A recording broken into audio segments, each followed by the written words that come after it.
Welcome back to a further episode of Men's Inner Health with Mark Randall. In this conversation, I'd really like to start looking at more around the stress that we men carry through life. We all experience stress. When we're stressed, I'm wondering how much of our sympathetic nervous system is switched on, and when the sympathetic nervous system switched on, are we closer or more aligned to our reptilian brain, the fight, flight or freeze part of the brain?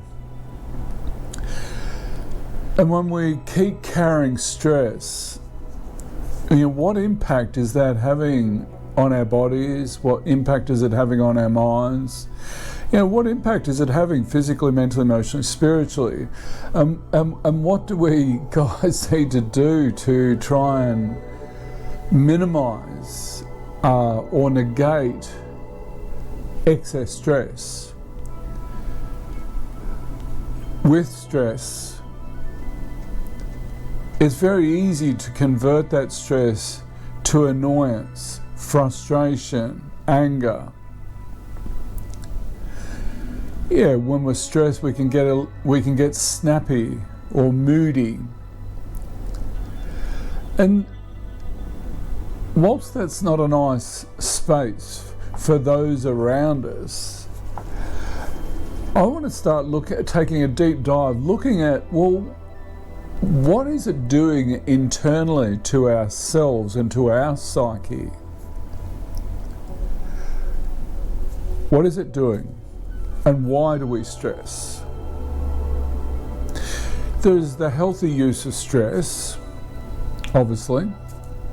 We've got relationship stress, financial stress, work stresses, and healthy use of stress is positive. We can be productive with that healthy use of stress.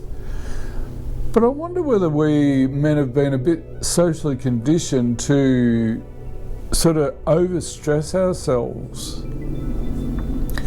When you're stressed, what do you notice is happening in your body? Where do you carry in your body the stress? Is it your jaw? Is it your neck? Is it your shoulders? Do you have a tightening, across the biceps? Are you feeling any tension in the stomach?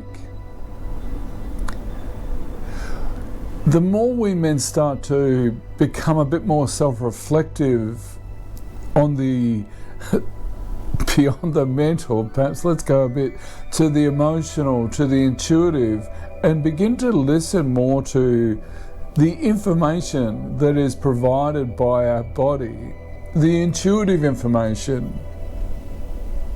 Can we begin to notice it a lot more?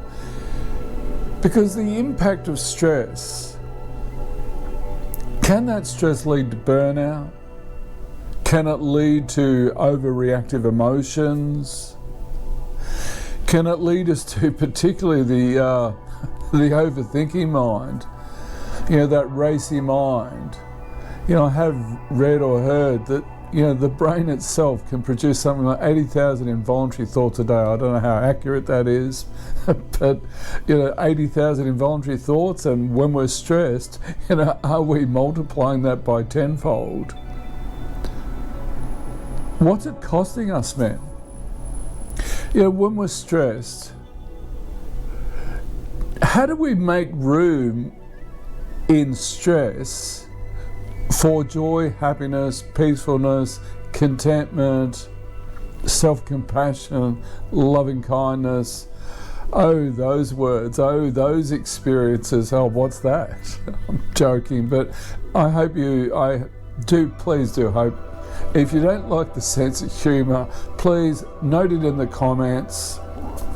But I've just found I'm not taking the piss, I'm trying to lighten the load, and just over the years I've found by using humour, just the beautiful male banter, in sessions the defence shields drop, and the information that I'm trying to get across, the information, the inner awareness, it just seems to be able to permeate the defense shield. So yeah, please, if you don't like it, just make a comment, or if you think it's a bit too much, write in the comments below, you know, those comments. You've been told that 100,000 times on YouTube. Right, coming back to, I digress, I apologise. Coming back to stress. Yeah, I wonder when there's stress, whether, our sympathetic nervous system it is switched on, and it is fight, flight, freeze. The opposite to the sympathetic nervous system is the parasympathetic nervous system, the rest and digest. How do we bring that on? It can take practice to bringing that parasympathetic nervous system in, because we have to learn to tune into our bodies a lot more, and one of the keys to that parasympathetic nervous system is our breathing. Now, one of the famous, I think it was the Navy SEALs, it's called box breathing. Breathe in for 4, hold for 4, breathe out for 4, hold for 4, breathe in for 4. Or another way is inhale for 5 or 6 and exhale for a longer period, 7 or 8. What we're doing is we're slowing the energy down. We're slowing the reptilian brain down, and we're bringing in the parasympathetic nervous system, the rest and digest. Stress does cost us. Now, where's the sense of contentment? Where's the sense of peacefulness? Where's the sense of mindfulness? Nowhere to be found. Long term, what's it costing your body? Long term, what's it costing your mental health? When we're stressed and we're not coping with that stress, or when we are stressed and we're failing at the stress, can we just be giving free kicks to the 88% negative mindset? Potentially we are. When we're stressed, the 2 + 2 = 4 brain, it's not coming up with 4, and we're stressing over that, and we're piling more and more stress on. Could we potentially be addicted to stress? Maybe it's familiar.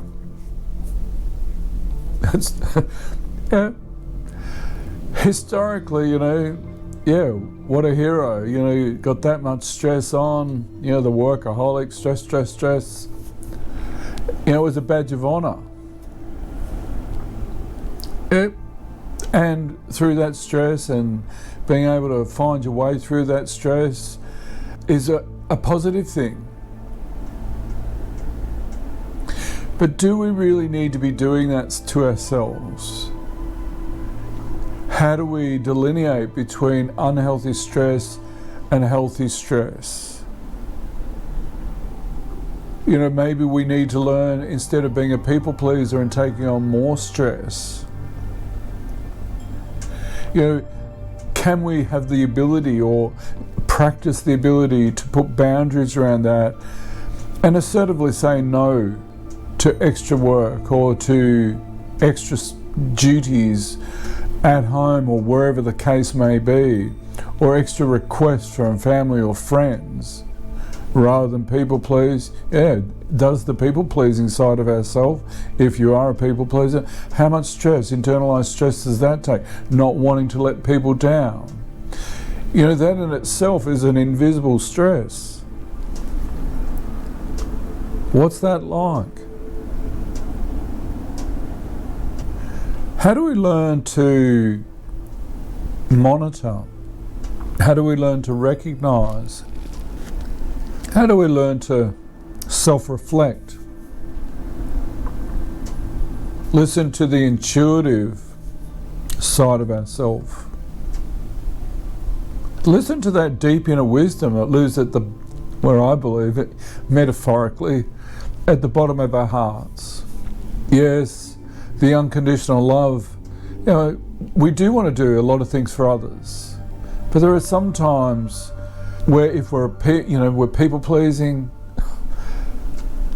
we're putting too much. You're putting too much, or we are putting too much pressure on ourselves. Rather, I don't want a third person. This by saying you, but yeah, I wanted to connect to, have a conversation with you about this,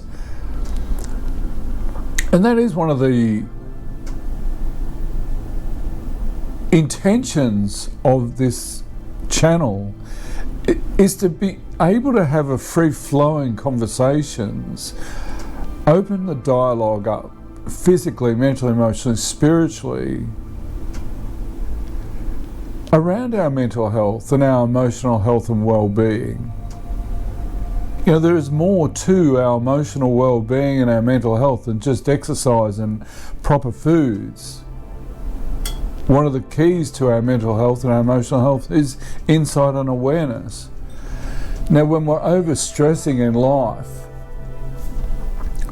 where's all that awareness gone?